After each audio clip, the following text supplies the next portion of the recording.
Hello everyone, मैं doctor Rukmini Chaudhary और आज के इस वीडियो में हम आपको जानकारी देने वाले हैं सैलपिंग्स के बारे में हम जानकारी देंगे। देखिए, वैसे तो हमने ब्लॉक्ड फलोपियन ट्यूब यानी जो फलोपियन ट्यूब होती हैं ब्लॉकेज अगर उनका होता है तो उसके ऊपर हमने एक पूरा सेपरेट वीडियो अपलोड करा हुआ है।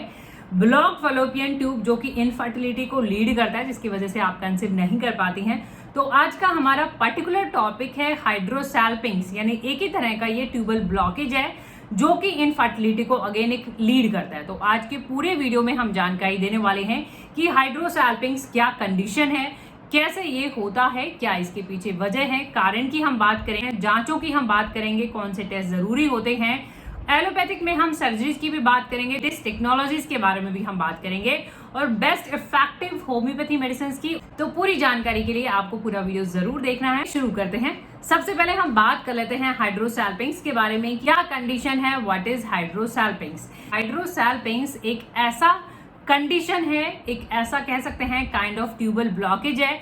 फलोपियन ट्यूब्स का थोड़ा अगर डिस्कशन हम यहाँ पे करना चाहें तो फलोपियन ट्यूब जहाँ के आपका फर्टिलाइजेशन होता है और जहाँ से जो है फर्टिलाइज्ड जो एग होता है वो ट्रेवल करता है यूट्रस में और कंसेप्शन होता है, इम्प्लांटेशन होता है और इस तरीके से जो है एक पूरा ग्रोथ जो है देखा जाता है। अब अगर इन्हीं फलोपियन ट्यूब की अगर हम बात करें तो इसमें हम बात करेंगे डिस्टेंट साइड, यानी अगर फार साइड जो होती है फलोपियन ट्यूब की, जैसे ऐसे फलोपियन ट्यूब है, यूट्रस है आपका, फलोपियन ट्यूब का फार साइड जो यूट्रस से दूर वाला जो पार्ट होता है या ये कहें कि ओवरी के जो पास वाला हिस्सा होता है, वहां पे आपके फिंगर लाइक प्रोजेक्शंस होते हैं कि फिंगर लाइक फिम्ब्रिया भी हम इनको कहते हैं। और इनका मेन फंक्शन होता है कि जैसे ही ओवरी से अगर एग रिलीज होता है तो उसको ये कैच करके और जो है आगे फिर जो है एग ट्रेवल करता है फलोपियन ट्यूब से और वो यूट्रस में आता है।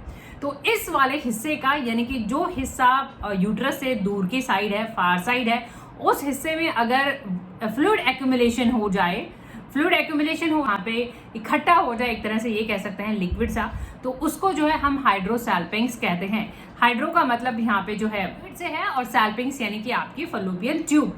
तो ये एक तरह का ऐसा फ्लूइड कलेक्शन है जो कि फलोपियन ट्यूब के यूट्रस के दूर वाले हिस्से की तरफ देखा जाता है।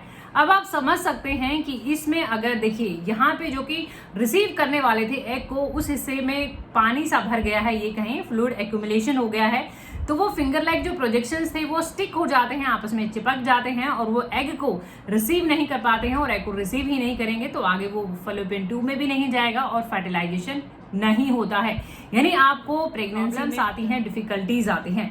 अब हो सकता है आपका दूसरा अगर फलोपियन ट्यूब ठीक है तो फिर आपको कोई प्रॉब्लम नहीं आती है। वजह देखी जाती है किनको ये प्रॉब्लम ज्यादा होती है और क्या कॉजेस बन जाते हैं। हम बात करें लॉन्ग लास्टिंग इन्फेक्शंस, अगर आपको कोई इन्फेक्शन बहुत टाइम तक रहा है, रिप्रोडक्टिव ट्रैक्ट की हम बात कर सकते हैं, जैसे मान लो पीआईडी हो गया, पेल्विक इन्फ्लामेटरी डिजीज या पेल्विक इन्फ्लामेटरी इन्फेक्शंस हो गए, सेक्सुअली ट्रांसमिटेड इन्फेक्शन हो गए, क्लेमाइडिया, गोनोरिया, तो ऐसे इन्फेक्शंस अगर बहुत ज्यादा टाइम तक रह जाते हैं तो कहीं ना कहीं ये कारण बन जाते हैं कि आपकी फलोपियन ट्यूब जो है वहां पे हाइड्रोसैलपिंग्स देखा जाए वो ट्यूब जो है ब्लॉक। और अगर हम बात करें आपका रप्चर हो जाता है कई बार अपेंडिक्स, तो रप्चर के केसेस में भी कई बार एसोसिएट किया जाता है कि वो भी एक रीजन बन जाता है।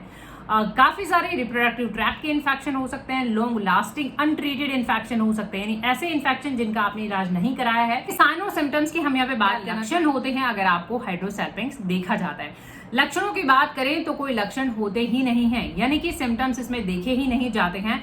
आपको पता ही तब लगता है जब इनफर्टिलिटी का केस बन जाता है, यानी आप कंसीव करने में आपको दिक्कतें होती हैं, आप अपनी स्कैनिंग के लिए जाते हैं और HSG जब आप टेस्ट कराते हैं तो उसमें आपकी फलोपियन ट्यूब ब्लॉक्ड आती है, तब पता लगता है, उससे पहले पता ही नहीं लग पाता है। फीमेल्स जो होती हैं तो कुछ सम विमेन बताती हैं कि उनको पेल्विक रीजन में पेन रहता है, जो पेट का निचले का हिस्सा है, लोअर एब्डोमिनल पार्ट, वहां पे पेन बताते हैं। अब ऐसा पेल्विक इन्फ्लेमेशन के केस में हो सकता है, मानो कोई वजह थी पेल्विक इन्फ्लेमेटरी डिजीज की वजह से अगर आपको हाइड्रोसैलपिंग्स है तो ऐसे केसेस में देखा जा सकता है, पेल्विक पेन देखा जा सकता है। और अगर ये एसोसिएटेड है, जुड़ा हुआ है सेक्सुअली ट्रांसमिटेड इन्फेक्शन के साथ साथ, तो abnormal vaginal, unusual vaginal discharge भी देखे जा सकते हैं। एसोसिएशन है हाइड्रोसैलपिंग्स में और इनफर्टिलिटी में, यानी आपको कंसीव करने में क्यों दिक्कतें आती हैं।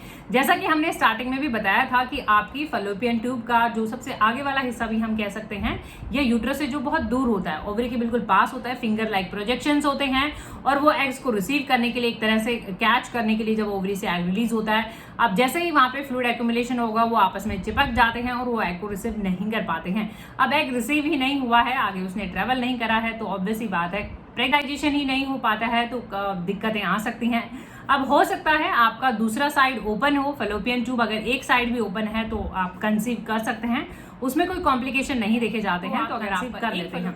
दिक्कत तब आती है जब बायलेटरल ट्यूबल ब्लॉकेज यानी दोनों साइड की ट्यूब्स बंद देखी जाती हैं, और ये कई बार ऐसा भी करता है कि जो फ्लूइड एक्यूमुलेट हुआ है ये कई बार यूट्रस में भी चला जाता है, तो कहीं ना कहीं ये एक जो इम्प्लांटेशन होता है यानी कंसीव करने के बाद का जो प्रोसेस है कि वहाँ पे एम्ब्रियो इम्प्लांट होता है और आगे का जो प्रोसेस है उसमें भी थोड़ी दिक्कतें आ सकती हैं, तो कहीं ना कहीं ये इनफर्टिलिटी के लिए वजह बन जाता है। कहते हैं डायग्नोसिस की जांचें कौन सी की जाती हैं और कौन से टेस्ट किए जाते हैं कंफर्मेटिव डायग्नोसिस की आपको हाइड्रोसैल्पिंग्स है।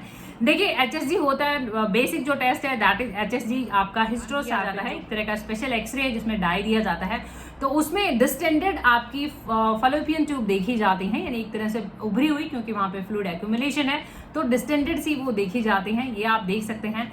सोनोस्टेरोसैल्पिंजोग्राफी भी की जाती है, कई बार अल्ट्रासाउंड भी किए जाते हैं और लैप्रोस्कोपिक भी की जाती है। एलोपैथी में क्या होता है, अगर कोई भी टिश्यू एक्स्ट्रा होता है एलोपैथी में तो उसको सर्जिकली रिमूव किया जाता है। तो मान लो अगर एंड्रोमेट्रियोसिस की वजह से वहां पे कोई ग्रोथ है, कोई भी एबनॉर्मल ग्रोथ अगर टिश्यू देखा जाता है तो सर्जिकली उसे रिमूव कर दिया जाता है। सर्जरी का एक ऑल्टरनेट यहाँ पे स्क्लेरोथेरेपी भी है। आजकल स्क्लेरोथेरेपी की अगर हम बात करें तो उसमें क्या किया जाता है, आपका फ्लूइड को एस्पिरेट किया जाता है, यानी उस पानी को निकाला जाता है इंजेक्शंस के थ्रू। उस पानी को एस्पिरेट करके निकाल के इंजेक्शंस के थ्रू जो है आपको स्क्लोरेजिंग एजेंट दिए जाते हैं। स्क्लोरेजिंग एजेंट क्या करते हैं वहां पे कि वो जो पानी वहां पे इकट्ठा होता है, फ्लूइड एक्यूमुलेट होता है, उसको स्टॉप करते हैं, यानी वो फर्दर रीफिलिंग से उसको कंट्रोल करते हैं। तो इस तरीके से आप एक सर्जरी का ऑल्टरनेट भी देख सकते हैं। इफेक्टिव होम्योपैथी मेडिसिन हाइड्रोसैल्पिंग्स या फिर ये कहें ट्यूबल ब्लॉकेज के केसेस में, देखिए वैसे हमने ट्यूबल फैलोपियन ट्यूब ब्लॉकेज को अनब्लॉक करने के लिए वीडियोस बहुत पहले अपडेट करा हुआ था, उसी का ही एक पार्ट है। कुछ मेडिसिन हम यहाँ पे डिस्कस करने वाले हैं। तो बात करेंगे सबसे पहले कि होम्योपैथी में केस के अकॉर्डिंग मेडिसिन बदल जाती हैं। केस के साथ साथ डायग्नोसिस आपका अगर हाइड्रोसैल्पिंग्स है उसके साथ साथ आपका कॉन्स्टिट्यूशन भी मैटर करेगा कि आपका फिजिकल मेकअप कैसा है, तो ये सिम्टम्स होम्योपैथी में बहुत इंपॉर्टेंट होते हैं। सिर्फ होगा होम्योपैथी मेडिसिन एक जब आपका फैलोपियन ब्लॉकेज यानी हाइड्रोसैल्पिंग्स का केस देखा एसोसिएट होता है एंड्रोमेट्रियोसिस के साथ। हमने एंड्रोमेट्रियोसिस पे भी वीडियो डाला हुआ है, तो विद एंड्रोमेट्रियोसिस, तो ऐसे केस में आप सिमिसिफ होगा यूज कर सकते हैं। ये ऑरल मेडिसिन है, आपको पीने में लेनी है, कोशिश करना है एक बार में एक ही मेडिसिन लेनी है, और इन सभी मेडिसिन के लिंक आपको नीचे डिस्क्रिप्शन बॉक्स में भी मिल जाएंगे। एक एक दो बूंदे सुबह दोपहर शाम खाने से पहले है। होम्योपैथी मेडिसिन आपकी रेगुलर चलती हैं, 2-3 महीने 5-6 महीने भी चल सकती हैं, लेकिन दवाइयां और दवाओं की पावर आपकी बदल सकती है। देखिए पल्सैचिला इनफर्टिलिटी के केसेस में बहुत अच्छी मेडिसिन मानी जाती है, इवन ड्यूरिंग प्रेगनेंसी भी बहुत अच्छी मानी जाती है। एक बहुत अच्छी फीमेल रेमेडी मानी जाती है जिसमें वीपिंग डिस्पोजिशन, डिजायर कंपनी, यानी बहुत ही जेंटल जो फीमेल रहती हैं और जिनको कंपनी लविंग होती हैं और कंसोलेशन से जिनको आराम पड़ता है, तो ऐसे केसेस में यानी मेंटल हेल्थ भी मैटर करता है। और बाकी पल्सैचिला आफ्टर इन्फ्लामेशन, यानी कोई आपको इन्फ्लामेटरी कोई डिजीज हुई है उसके बाद अगर आपको जो है हाइड्रोसैल्पिंग्स हुआ है, तो ऐसे केसेस में आप पल्सैचिला देख सकते हैं। लेना वैसे ही रहेगा, एक एक दो बूंदे सुबह दोपहर शाम खाने से पहले। और अगर आप यूट्यूब पे देख रहे हैं, सभी मेडिसिन के लिंक आपको नीचे डिस्क्रिप्शन बॉक्स में भी मिल। देखिए प्लैटिना जब दी जाती है जब आपको डिस्पेरियूनियर रिमार्क्ड होता है। डिस्पेरियूनिया का मतलब पेनफुल इंटरकोर्स, यानी आपके जेनेटिलिया इतने सेंसिटिव होते हैं, आपको प्रॉब्लम होती है हाइड्रोसैल्पिंग्स की, जेनेटिलिया बहुत ही सेंसिटिव होते हैं और बहुत ही ज्यादा हाईली लिबिडो देखा जाता है, तो प्लैटिना मेट आप देख सकते हैं। प्लैटिना लेना वैसे ही रहेगा, एक एक दो बूंदे सुबह दोपहर शाम खाने से पहले। मेडिसिन एक साथ यूज नहीं करनी है, एक बार में आप करनी है और केस के अकॉर्डिंग आपकी मेडिसिन बदल। लेकेसिस हमने जो ब्लॉक्ड फैलोपियन ट्यूब का वीडियो डाला था वहां पे भी हमने लेकेसिस अपडेट करा था। Lachesis left side blocked fallopian tube में काफी अच्छा वर्क करती है, ब्लीडिंग देखी जाती है, हेमरेजेस काफी देखे जाते हैं, लेकेसिस काफी अच्छा मेडिसिन आ जाता है। लेफ्ट साइड का अगर ब्लॉकेज है तो आप लेकेसिस देख सकते हैं। थियोजेनामिनम, देखिए थियोजेनामिनम आपको तब दिया जाता है जब आपका स्कार टिश्यू फॉर्मेशन, यानी थियोजेनामिनम घोलने में टिश्यू मान लो कुछ है वहां पे या स्कैर्स हैं तो उनको घोलने में बहुत अच्छा काम करती है।